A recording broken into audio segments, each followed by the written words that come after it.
This week on the Retirement Quick Tips podcast, I'm talking about how to keep your focus and your nerve amid market chaos.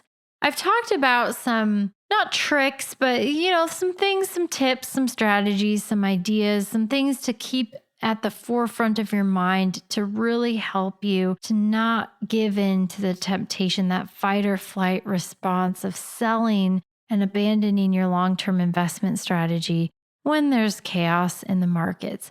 And so today I want to shift gears a little bit and talk about some practical ways that you can help insulate yourself financially so that you're not forced to go into a situation where you do have to sell. And we don't want to be in a situation during market chaos, tempted to sell.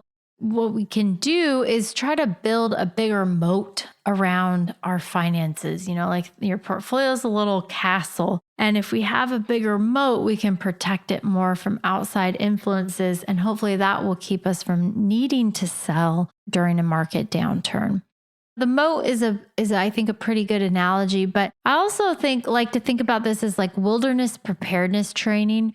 When I was younger, I used to really enjoy hiking and backpacking, and I would read lots of books about wilderness preparedness, like things like survival skills, how to build a fire, how to find water, tying knots, like building shelters, what to do if you get lost. It's better to stay put if you can, try to conserve your energy versus like wandering around in circles, makes you harder to be found and things like that. I love survival. I also have kind of this weird quirk where I like books about this like weird genre of true nonfiction books about Arctic voyages where they like all ended in catastrophe, because I find it very fascinating how long people can endure. Like one of my favorite books is the Ernest Shackleton's Endurance. It's crazy how long people can last and the things that they do to stay alive. But anyways, I digress. So hopefully you'll never need to use any of these skills. But if you do need them, being prepared for the worst can save your life. And the same is true with your finances. One of the most practical ways that you can ensure you're not forced to sell in a downturn in the economy or the markets is to keep your debt low.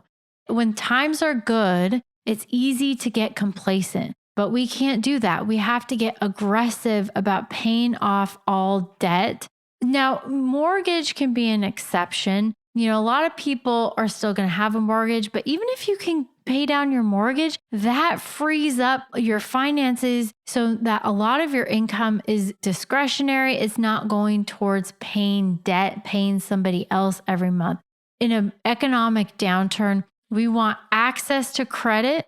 So that means like having home equity line of credit available, having higher credit limits on your credit cards that you're not using. But if you're already using your credit limit, if your HELOC, home equity line of credit, if that's already maxed out or you're tapping into that and you're not paying off your credit cards every month, things can get really bad really quick if you lose your job in a layoff. Because guess what? Everybody else, when you get laid off, when the economy's down, everybody else is also looking for work. And so it's not like you can just go and find another job right away. And I think that the job market has been so skewed and tilted towards people who are, employees versus employers, that it's easy to forget that unemployment was 10% just in 2009, not that long ago. But that's a distant memory for many people. A lot of us don't like to think about it either.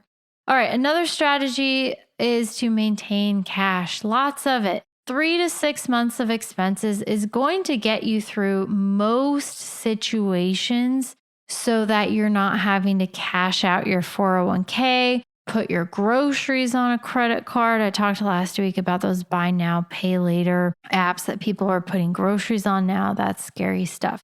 We can avoid the being stretched financially and going up to debt up to our eyeballs if you can maintain a nice, healthy cash cushion. 3 to 6 months. 6 months, I'd say, is ideal, even a little bit more than that. You don't want to put everything in cash because that just drags down your long-term returns. But if you have plenty of cash set aside for emergencies, if you lose your job, you're not going to quit paying your mortgage the very next month.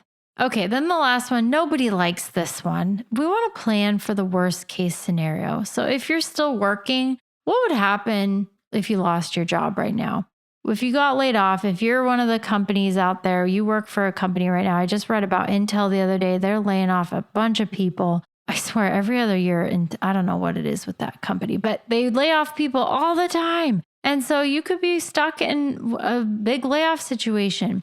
It is not easy to go find a job when you are 59, 60, 61. Employers look at that. I hate to say it, but it's the truth. They look at it and they say, oh, this person's not going to be around for the long haul. I don't know. I'm going to pick the person who is 39 and who's not at their peak earning years, and I don't have to pay them as much.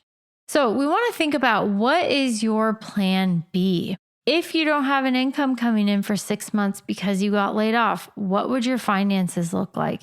I know it's not a pleasant thing to think about.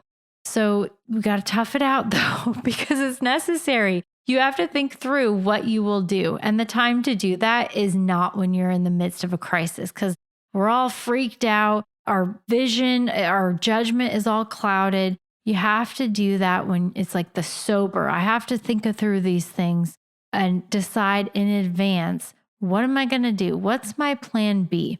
Can you still afford your house in that situation? Could you still afford your car? Where are the areas where you could cut back? Where do you have money that you could pull from that would get you through that short-term loss of a job, for example, without jeopardizing your financial independence in the long term?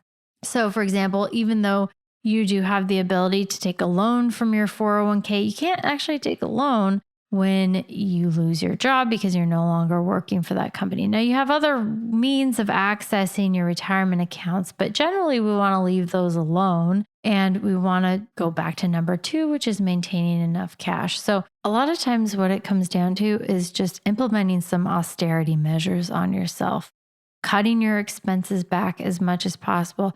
And that's why I say, a lot of people, I worry that their house, their car, all of these big expenses are dependent on their current income.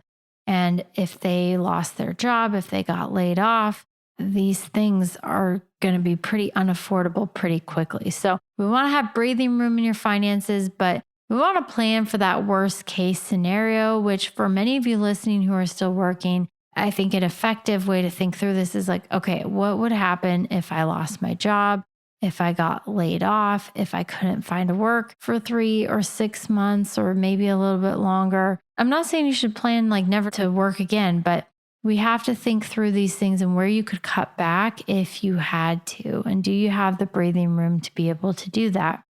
All right, that's it for today. Thank you so much for listening. My name is Ashley Midgekay, and this is the Retirement Quick Tips Podcast.